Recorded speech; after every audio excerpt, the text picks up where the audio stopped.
Ya, muy bien. Entonces vamos a avanzar con la segunda parte de hoy día. ¿Qué más tenemos que ver de los incas? ¿Ya? Ya hemos dicho que su capital, a lo largo de toda esta primera unidad que hemos desarrollado, chicos, hemos visto que cada cultura tuvo su capital, ¿no? Por ejemplo, hace un ratito hemos visto a los reinos aymaras, ¿no? Y de esos 16 reinos aymaras que existieron, hemos estudiado dos principalmente, ¿no? Los Coya, cuya capital o centro administrativo fue Hatun Coya, y los Lupaca, cuya capital o centro administrativo fue Chucuito. En el caso de los incas, su capital, como hemos dicho, fue Cusco, ¿no? Y justamente fue Cusco porque desde esa ciudad el imperio va a empezar a formarse, ¿ya? Cusco fue los orígenes del imperio inca o del imperio del Tahuantinsuyo, ¿no? Cusco, una ciudad ubicada entre los ríos Guatanay y Tulumayo a 3.350 metros sobre el nivel del mar, ¿ya? Ahora, ¿cuál es lo peculiar? Que cuando los incas llegaron al Cusco, no lo encontraron vacío, sino que este valle del Cusco, antiguamente llamado Valle de Acamama, estaba ubicado o estaba poblado, ocupado por varios grupos étnicos, ¿ya? Por lo tanto, cuando los incas llegaron y se establecieron en una parte de este valle, pronto, con el pasar del tiempo, va a empezar a surgir conflictos justamente con esos grupos étnicos. Y por lo tanto, los incas, a partir de ese momento, van a tener que buscar solucionar esos problemas, esos conflictos, como les dije, a través de esas dos vías, a través de alianzas o a través del enfrentamiento directo. ¿Ya? Muy bien. La capital del imperio y los diferentes rincones del imperio se hallaban interconectados gracias a una extensa red de caminos, ¿ya? Y esta extensa red de caminos no era nueva, simplemente se había remodelado y ampliado, ¿ya? Esta red que nosotros vemos acá en el mapa, que se extiende desde las partes más bajas del imperio hasta las partes más altas, prácticamente conecta, es como una carretera que va de norte a sur y de sur a norte, ¿ya? Toda esa red de caminos fue ampliada y remodelada, porque ya existía. ¿Y gracias a quién ya existía? A los Wari. Los Wari, a través de su modelo urbanístico, no solo construyeron ciudades, sino esas ciudades las conectaron a través de una red de caminos, ¿ya? Pero como el Tahuantinsuyo abarcó más territorio que los Wari, tuvieron que ampliar esos Capacñán, y obviamente como los Wari tuvieron que enfrentarse con otros pueblos y también producto de las guerras que hemos visto hace un ratito, ¿no? Los Chimú, los Chancay, los Chachapoyas eran estados que por lo general frecuentemente estaban en guerras y por lo tanto esos caminos construidos por los Wari habían sido prácticamente dañados o destruidos en parte por esas guerras. Entonces los incas se dedicaron a dos acciones. Por un lado, remodelar aquello que estaba destruido y por otro lado, ampliar. Pero los caminos ya existían, ¿ya? ¿Quién los había fundado o establecido? Los Wari años atrás. Recordemos también que los incas, y esto es algo que muchas personas repiten, ¿no? Los incas son copiones. Eso en parte es cierto, ¿ya? Los incas van a hacer una síntesis cultural de todos sus antecesores. Si nosotros estudiamos a los incas, vamos a ver en economía, por ejemplo, Waru. Y si yo recuerdo Waru, yo recuerdo los Tiahuanaco usaron Waru. Los Wari usaron Waru. ¿De acuerdo? Los Aymaras usaron Waru. Entonces los incas, ¿qué hicieron? De toda esa extensa gama de aportes culturales que tuvo cada cultura, porque recuerden que cada cultura tenía su particularidad, ¿no? Por ejemplo, en Chancay que hemos visto Cuchimilcos, en lo que vendría a ser Chimú, Sicán, orfebrería, En Mochica, Nazca, cerámica. En Tiahuanaco, lo que es la construcción megalítica y el manejo de cultivos en medio de un clima muy adverso y frío. Todos esos conocimientos los incas los van a juntar y van a empezar a hacer un autoexamen. A ver, de todas esas cosas que mis antecesores construyeron o elaboraron o crearon, voy a coger lo que más me conviene. Y obviamente voy a dejar de lado lo que no me conviene. Por eso los incas van a adoptar muchos elementos de sus antepasados, ¿no? Prácticamente estudiar a los incas es como hacer un repaso de todas las culturas prehispánicas. ¿Ya? Muy bien. Y esto es algo muy importante porque me recuerdo muy claramente que esto vino una vez en un examen de admisión, ¿ya? Que hablaban acerca de que si el Estado inca era heterogéneo u homogéneo. Y la respuesta es pues que era claramente heterogéneo, ya que el Estado inca surgió a raíz de conquistar otros pueblos. Obviamente el Estado inca va a ser multiétnico, porque no solo estaba conformado por un pueblo, sino por varios pueblos. ¿Y por qué era formado por varios pueblos? Porque esos pueblos fueron conquistados. ¿Por qué era pluricultural? Porque cada pueblo conquistado tenía su propia cultura. ¿Y por qué era multilingüístico? Porque cada pueblo conquistado tenía su propia lengua. Por lo tanto, en términos culturales, el Estado inca era justamente heterogéneo, era diverso culturalmente, un alto grado de diversidad o heterogeneidad cultural, ¿ya? Pero aún así, los incas trataron de establecer ciertos elementos unificadores, ¿no? Trataron de poner por encima de las demás lenguas, ¿no? La lengua principal, ¿ya? Pero aún así respetaron la diversidad cultural, no como hicieron otros pueblos u otros invasores extranjeros que simplemente exterminaron la cultura a su paso. Ya, esto es algo totalmente sencillo, ¿no? Hablamos del origen legendario o mítico de los incas. Cuando hablamos del origen de los incas, hay dos tipos de orígenes. Por un lado, el origen histórico y por otro lado, el origen legendario o mítico. El origen legendario mítico obviamente se explica a base de mitos y leyendas, ¿no? Y acá tenemos dos relatos principales. A la mano izquierda está el mito de los hermanos Ayar y a la mano derecha la leyenda de Manco Cápac y Mama Ocho. En mi opinión, la más conservada es la leyenda de Manco Cápac y Mama Ocho. Porque si tú te vas a internet y buscas, ¿no? Y ahí navegas, ¿no? Y pones en el buscador leyenda de Manco Cápac y Mama Ocho, te aparece y si tú empiezas a leer página por página, ¿qué dice página por página?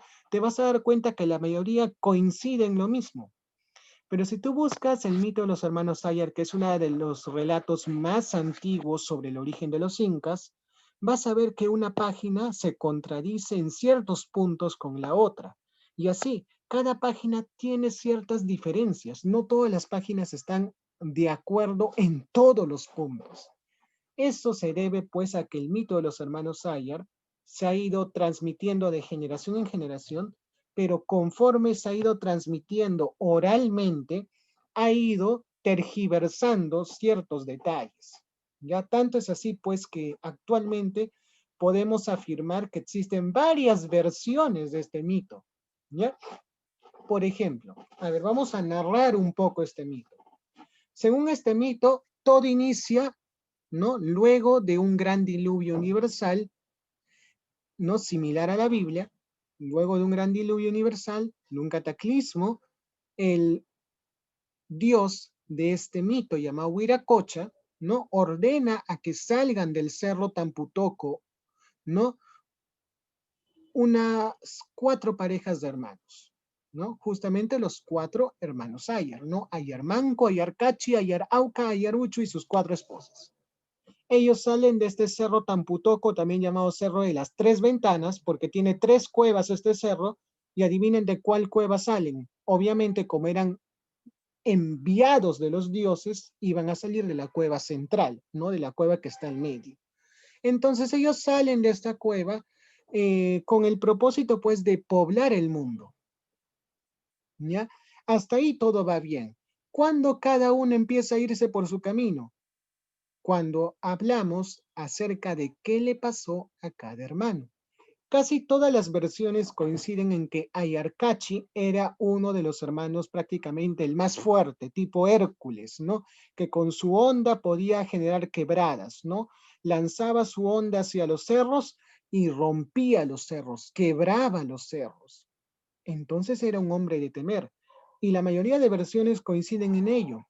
Y además coinciden en que sus hermanos, para deshacerse de este hermano que era muy fuerte, le tenían miedo y envidia al mismo tiempo, ¿ya? Decidieron armar un engaño y fingieron que se olvidaron en la cueva de la cual salieron, ¿no?, algunos objetos de oro, e hicieron regresar a Yarkachi y le dijeron a Yarkachi que esos objetos de oro están dentro de la cueva. Entonces, cuando Ayarcachi ya estaba dentro de la cueva buscando los objetos de oro, los demás hermanos tapan la entrada de la cueva con una roca gigantesca, ¿ya? Y así Ayarcachi quedó pues atrapado en esta cueva. Hasta ahí la mayoría de versiones coincide, pero ahí empiezan a aparecer diferentes versiones cuando queremos saber qué pasó con Ayarauca y qué pasó con Ayarucho. Para algunas versiones, con Ayarauca, lo que pasó fue que se convirtió en cóndor, pero otras versiones dicen que Ayarucho fue el que se convirtió en cóndor. Para otras versiones consideran que Ayarucho se convirtió en cóndor, ¿de acuerdo?, para volar hacia el cielo con su padre el sol, y porque su padre el sol le tenía una misión encomendada. ¿Y cuál era esa misión? Regresar a la tierra y decirle a su hermano Ayarmanco que tenía que cambiarse de nombre a Manco Cápac, ¿ya? Eso dicen otras versiones. Y luego de haberle dado ese mensaje a su hermano, él dejó de ser cóndor y se convirtió en piedra, en una estatua. Algo similar le pasó a su hermano Ayarauca. Ya también se convirtió en piedra. Pero otras versiones lo que plantean básicamente es que Ayarauca nunca se convirtió en piedra, sino que Ayarauca junto a Ayarmanco, junto a los dos hermanos, llegaron al Cusco. ¿Ya? Entonces, como pueden ver, hay diferentes versiones, ¿no? Pero ¿en qué coinciden todas las versiones? Que Ayarcachi fue encerrado en la cueva y que Ayarmanco llegó a fundar la ciudad del Cusco. Por ejemplo, el historiador Waldemar Espinosa, de acuerdo, basándose en la teoría de que Ayarmanco llegó junto con Ayarauca al Cusco, él se basa en esa teoría o en ese supuesto para explicar por qué cuando hablamos de la Capatcuna o de esa lista de todos los incas, por qué los dividimos en Hanan y Unin Cusco. Él lo explica en base a esos dos hermanos que llegaron. Cada hermano dio origen a un Hanan y el otro dio origen al Urin Cusco. ¿Ya? Entonces ahí vemos pues cómo hay diferentes versiones de este mito de los hermanos Ayer, ¿no? Acá hay algunas características generales, por ejemplo, ¿de dónde salieron? El lugar de donde van a salir cada uno de estos personajes se va a llamar Pacarina. Pacarina en el mundo andino significa lugar de origen. El dios va a ser el dios Huiracocha, el cronista va a ser Juan de Betanzos y la obra de Juan de Betanzos se va a llamar Suma y Narración de los Incas. Luego, en la leyenda de Manco Cápac y Mama Ocllo, eso sí lo tenemos un poco más claro, ¿no? Fue recopilada por el Inca Garcilaso de la Vega en su obra Comentarios Reales de los Incas. La Pacarina o lugar de origen fue el lago Titicaca. El dios, a diferencia del mito de los hermanos Ayer, va a ser el dios Sol, o también llamado dios Inti. Y vamos a relatar un poquito esta leyenda, ¿no? ¿Qué dice esta leyenda? Que ambos hermanos, porque eran hermanos, ¿no? Manco Cápac y Mama Ocllo eran hermanos y a la vez esposos, salieron del lago Titicaca, ¿no? ¿Por qué? Porque el sol les dio una misión. ¿Y cuál era esa misión? Tienen que civilizar a la humanidad y además fundar una civilización. Entonces, en resumen, era una misión civilizadora, ¿ya? Por un lado, fundar una nueva civilización y por otro lado, educar a la masa popular, a la gente, ¿ya? Entonces, el dios Sol les va a dar pues una vara de oro o una barreta de oro. ¿Y cuál iba a ser la señal? Que en el lugar donde esa vara de oro se hundiese, ahí tenían que fundar la ciudad. ¿Y dónde se hundió? En el Cerro Guanacaure, cerca al Valle del Cusco. Y así termina esta leyenda, ¿no? Se hundió la barreta de oro luego de haber caminado varios metros, ¿no? Se hundió en el Cerro Guanacaure y fundaron la ciudad. Y en esa ciudad enseñaron a los hombres de ese valle, ¿no? En el caso de Manco Cápac les enseñó pues las labores agrícolas y en el caso de Mama Ocllo las labores domésticas. ¿Ya? Lo interesante es que ambos relatos mitológicos, ¿para qué les servía a los incas? Uno, para poder explicar su origen, sí o no. Claro, eso está obviamente clarísimo. Ambos relatos, obviamente de forma fantasiosa, no realista, sino fantasiosa, explican el origen. Pero ¿cuál es otra misión u objetivo de los incas al crear estos mitos y leyendas? Su misión o su objetivo era justificar por qué los incas tenían que dominar a los otros pueblos. ¿De acuerdo? Eso era la respuesta a esa pregunta. Nosotros debemos dominar a los otros pueblos porque no somos cualquier tipo de gente, somos personas, ¿de acuerdo?, enviadas por los dioses. Esto es un propósito divino. La fundación del Cusco es un propósito divino. La expansión del Tahuantinsuyo es un propósito divino. Las conquistas sobre otros pueblos es un propósito divino. O sea, detrás de todos estos personajes están los dioses andinos dirigiéndolos. Pero, al igual que hay un origen legendario, mitológico, fantasioso, hay un origen histórico. Este origen histórico en sus inicios fue planteado por Waldemar Espinosa. ¿Ya? Si ustedes quieren saber, hay algunos libros importantes o algunos autores que estudian mucho el Tahuantinsuyo, básicamente son tres, ¿no? Por un lugar está Waldemar Espinosa, por otro lugar está María Rostorowski y por otro lugar está Franklin Pease. Ya, esos son los tres historiadores por excelencia. Obviamente, aparte de los cronistas, ¿no? Porque los cronistas también, de alguna manera, recopilan la historia de esta época, ¿no? Desde su propio punto de vista. En el origen histórico tenemos que hay un ataque. Los pueblos aymaras atacan ¿a qué ciudad? A la ciudad Taipicala. Esta ciudad Taipicala estaba gobernada por dos señores, un jefe Hanan y un jefe Urin. El jefe Urin, que era un jefe religioso, se llamaba Apotambo. ¿Y quién era Apotambo? El padre de Manco Cápac. ¿Ya? Entonces, cuando los aymaras atacan, asesinan al jefe Hanan y el jefe Urin logra huir, pero no huye solo, sino huye en compañía de 10 ayllus. 5 eran de la parte Hanan y 5 eran de la parte Urin. ¿Y a dónde huyen? Al norte. Recordemos que Taipicala, ¿dónde se ubica? En la meseta del Collao, es decir, en el departamento de Puno, ya cerca al departamento de Puno. ¿Y dónde está Cusco? Cusco está más arriba que Puno. Por eso digo que estas tribus o estos fugitivos huyen al norte. ¿Ya? Y cuando van al norte, primero se instalan en Pacaritambo. Pero luego de haberse instalado varios años en Pacaritambo, la población empieza a crecer y por lo tanto necesitan más tierras y deciden continuar su viaje de migración, tipo venezolanos, ¿no? Continúan su éxodo. Entonces, continúan viajando, continúan migrando y al final logran arribar al Cusco. Un valle fértil, un valle muy productivo, ¿de acuerdo? Pero esta vez Apotambo ya no estaba al liderazgo de estas 10 tribus, sino estaba Manco Cápac, ¿de acuerdo?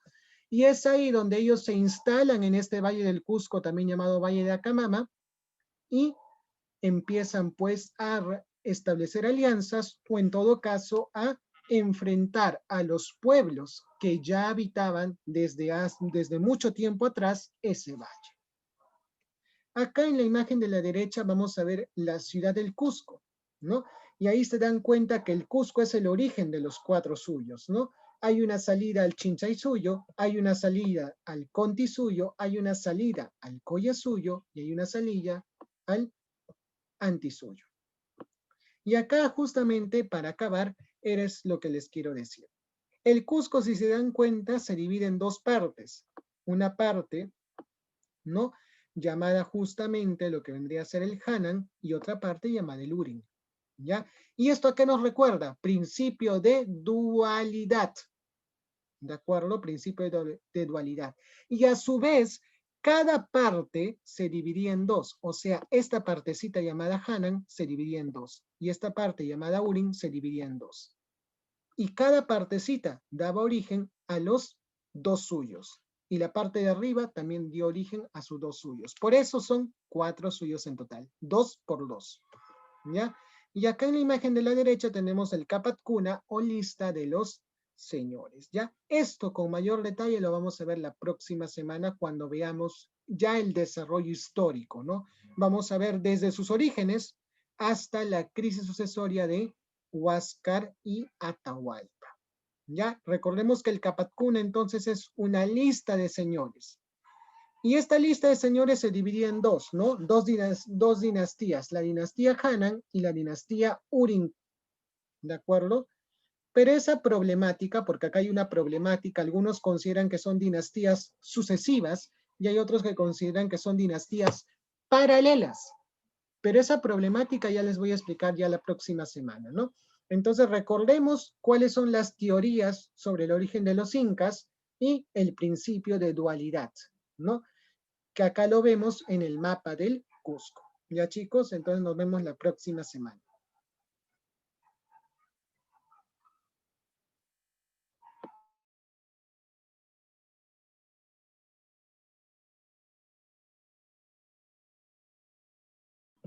Sí, este tema es uno de los más importantes, al igual que culturas preincas, chicos, ¿ya?